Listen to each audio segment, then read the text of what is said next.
L'hypothèse est que le texte biblique du livre de l'Exode est un véritable document historique. Ce texte recèle des indices clairs concernant l'itinéraire de l'Exode qui nous a menés jusqu'ici au bord de la mer Rouge. Et si l'un des récits les plus controversés de l'histoire de l'humanité n'avait jamais été un mythe, ni symbolique, ni exagéré, ni une légende transmise pour inspirer la foi, mais un événement réel.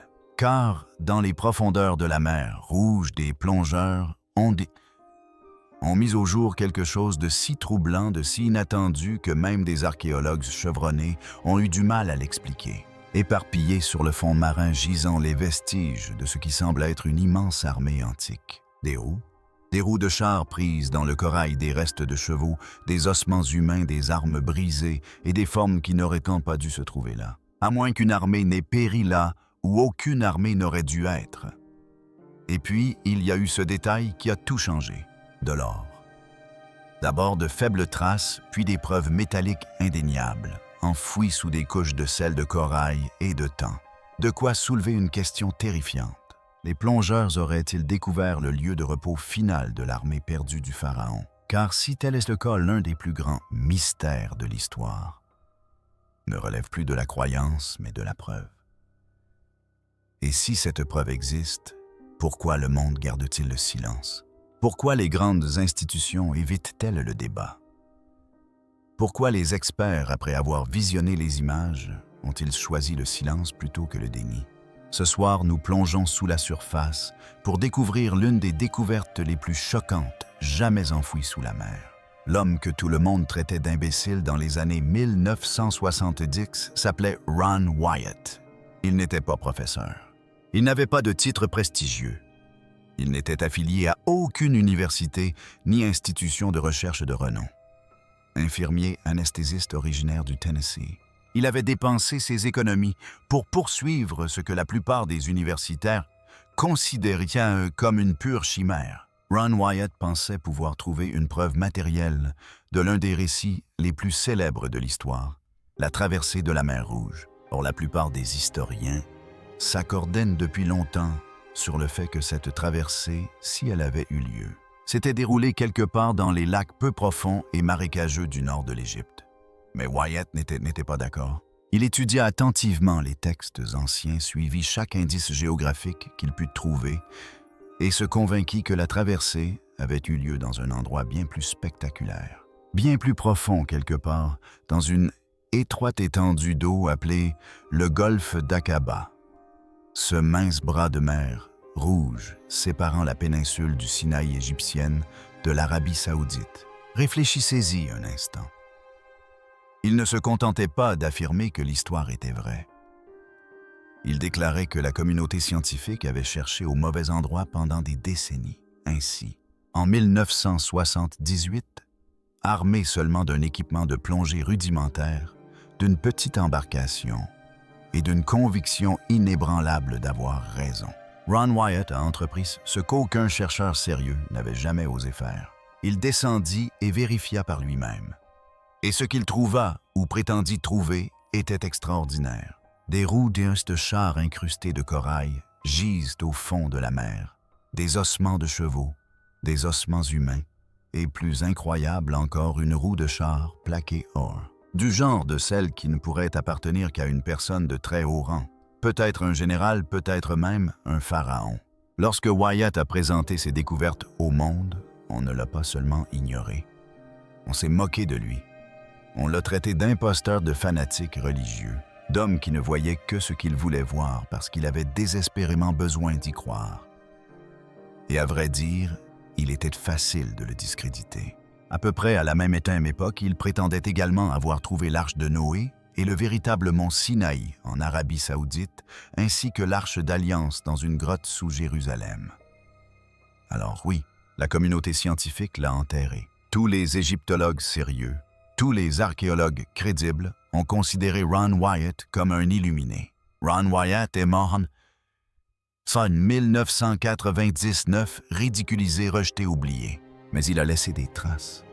Ses recherches, ses cartes et surtout les coordonnées exactes de tout ce qu'il prétendait avoir découvert. Et c'est là que notre histoire commence vraiment. La mission à 10 millions de dollars. Avance rapide jusqu'à fin 2024. Une expédition financée par des fonds privés et soutenue par des investisseurs dont les noms n'ont jamais été rendus publics a discrètement constitué l'une des équipes de recherche sous-marine les plus sophistiquées jamais réunies. Nous parlons d'anciens plongeurs militaires, d'archéologues sous-marins profondément frustrés par les jeux politiques et la bureaucratie de la recherche universitaire, d'ingénieurs utilisant une technologie dont la plupart des universités ne peuvent que rêver. De quel genre de technologie s'agit-il? Laissez-moi vous décrire la situation. Il disposait d'un sonar latéral de pointe du type capable de cartographier les fonds marins avec une précision extraordinaire, détectant des formes et des motifs invisibles à l'œil nu depuis la surface. Il disposait de véhicules télécommandés de qualité militaire, essentiellement des robots sous-marins équipés de caméras haute définition capables de descendre dans l'obscurité la plus totale, à des centaines de mètres en dessous de la profondeur, où un plongeur humain pouvait aller en toute sécurité. Il disposait de magnétomètres ultrasensibles, des instruments d'une précision telle qu'ils pouvaient détecter des objets métalliques enfouis sous des couches de sable et de corail restés intacts pendant des millénaires. Le budget total dépassait les 10 millions de dollars.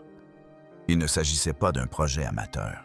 Il s'agissait d'une opération chirurgicale de précision, avec un seul objectif, découvrir si Ron Wyatt, l'homme dont le monde entier s'était moqué, avait en réalité raison. Ils se sont déployés dans le golfe d'Aqaba et ont commencé à scanner le fond marin selon une grille minutieuse et méthodique. Jour après jour, le sonar pulsait dans les profondeurs cartographiant tout ce qui se trouvait là. Soudain, l'opérateur appela tout le monde devant l'écran. Il y avait quelque chose en dessous.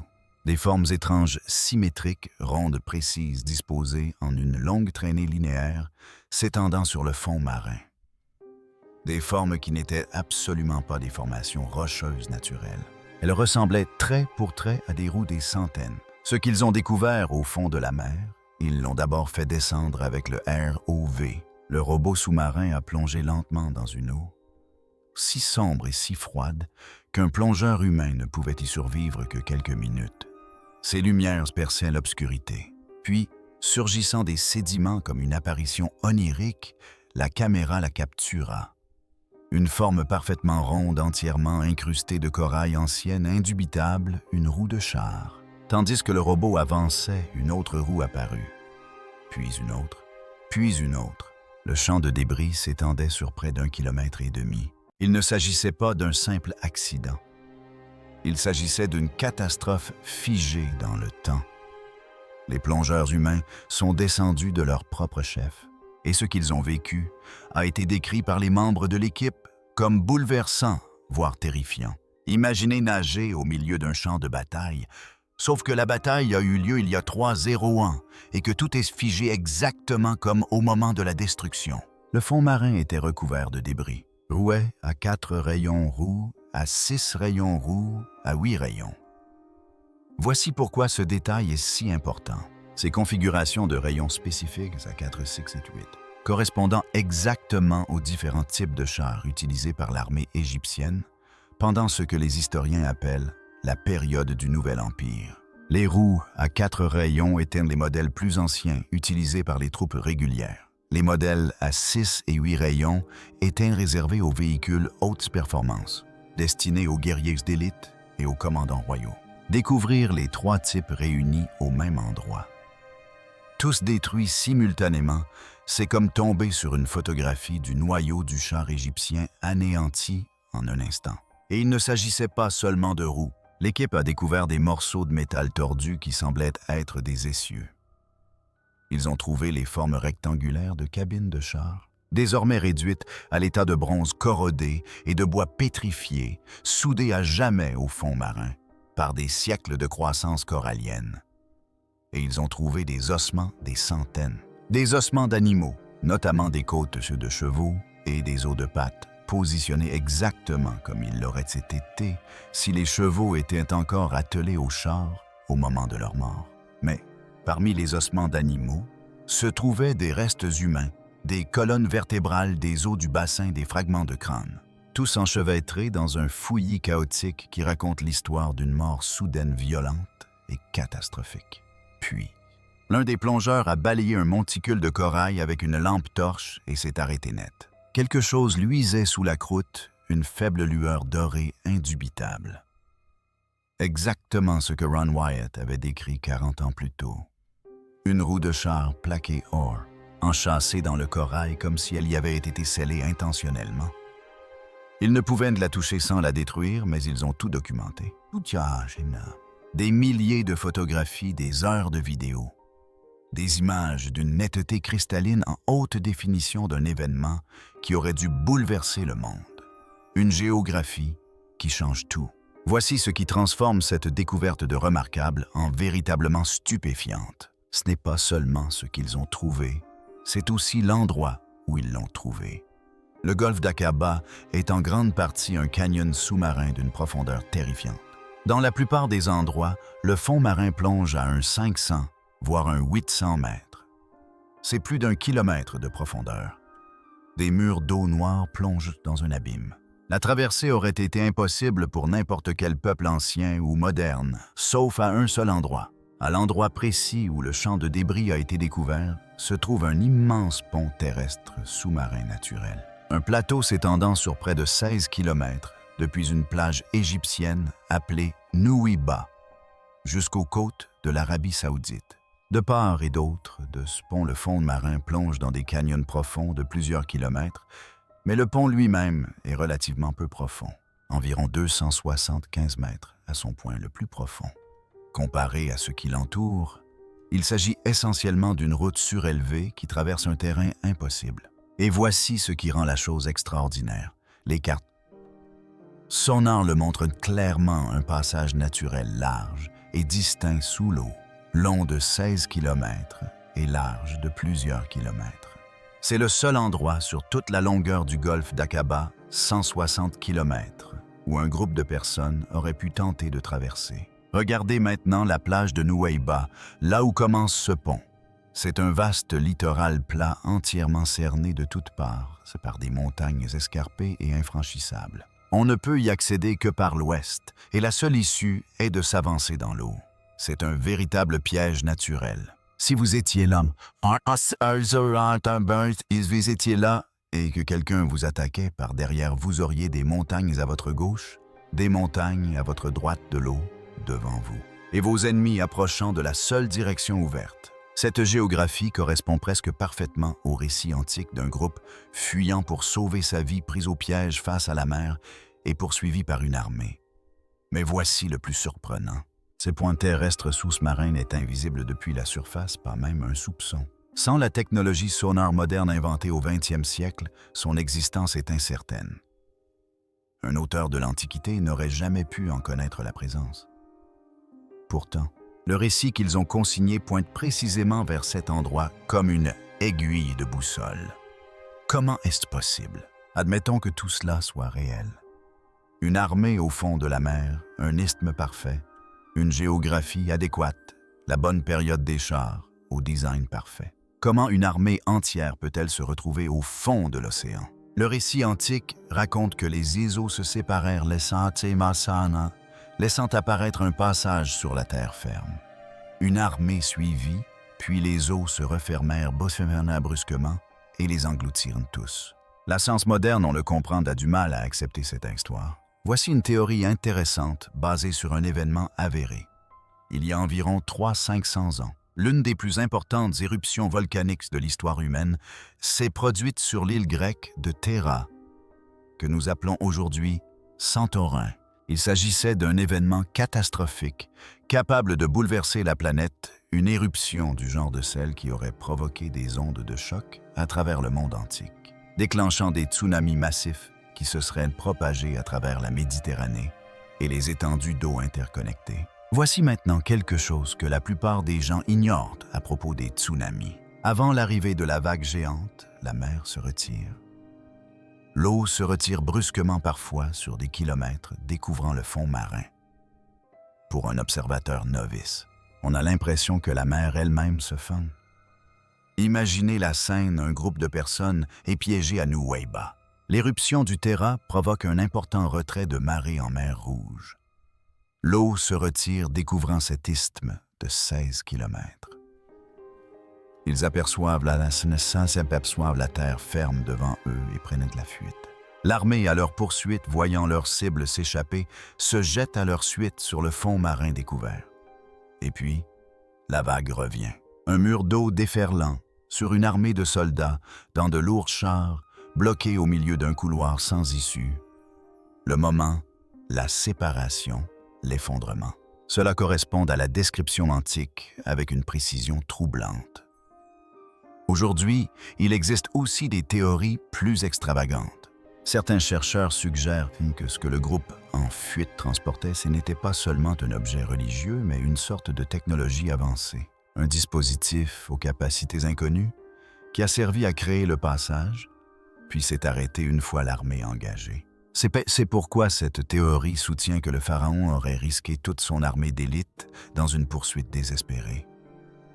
Il ne poursuivait pas des personnes, mais quelque chose d'irremplaçable qui lui avait été dérobé. Est-ce plausible? Probablement pas.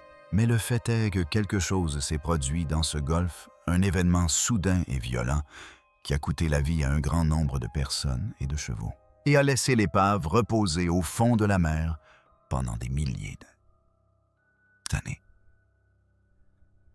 Pourquoi ce silence général? Voilà la question qui devrait vous préoccuper. Si ces preuves sont réelles, si elles se trouvent là au fond de la mer, documentées grâce à une technologie de pointe par une équipe crédible de plongeurs professionnels, pourquoi n'est-ce pas le plus grand sujet d'actualité de la planète? Lorsque les découvertes furent discrètement partagées avec les plus éminents égyptologues, la réaction ne fut ni l'enthousiasme, ni la curiosité, ni même le scepticisme. Ce fut un silence total, délibéré, assourdissant. Pour comprendre pourquoi, il faut saisir ce que cette découverte représente réellement.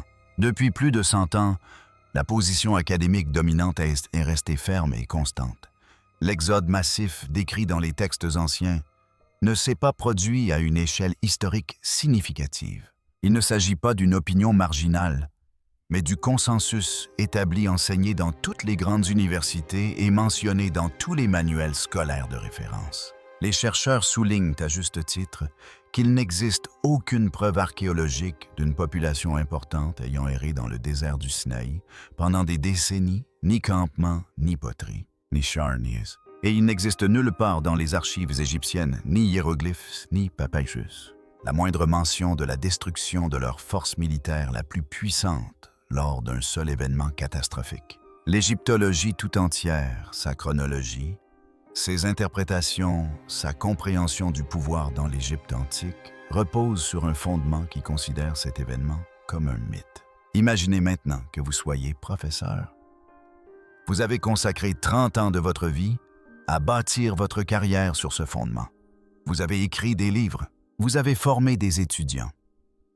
Vous avez fondé votre réputation professionnelle sur une version spécifique de l'histoire. Et puis, quelqu'un vous montre des images haute définition de centaines de chars militaires égyptiens gisant au fond du golfe d'Aqaba. Que faites-vous? Si vous abordez le sujet ouvertement et qu'il s'avère fonder, tout ce que vous avez construit s'effondre. Si vous le combattez et qu'il s'avère fonder votre image, n'en sera que plus mauvaise. L'option la plus sûre, celle qui protège les carrières, les institutions et des décennies d'investissement académique, est de ne rien dire du tout. Mais certains chercheurs pensent que ce silence cache des raisons encore plus profondes que la simple volonté de préserver son identité académique. Imaginez ce que cette découverte signifierait si elle était prouvée sans l'ombre d'un doute. Cela fournirait une preuve tangible physique et scientifique de l'un des événements centraux de 3 des principales religions du monde: le judaïsme, le christianisme et l'islam. Dans un monde déjà déchiré par les conflits religieux et les tensions politiques, il s'agit d'une découverte explosive, et pas seulement sur le plan académique. C'est géopolitiquement dangereux, et certaines personnes au pouvoir ont peut-être décidé en catimini que le monde n'est pas prêt pour ce débat. Les preuves disparaissent sans cesse. Et nous arrivons maintenant à la partie véritablement troublante de cette histoire. Vous souvenez-vous de la roue de char en or que Ron Wyatt a découverte dans les années 1970? Il l'a décrite avec précision, une roue à 4 rayons plaqués or, du genre de celles réservées à la plus haute royauté égyptienne. Il l'a photographiée et documentée. Il la ramena à la surface. Puis, soucieux de bien faire, il la signala aux autorités égyptiennes, persuadé qu'elles souhaiteraient préserver dignement une découverte aussi extraordinaire. La roue disparut à jamais.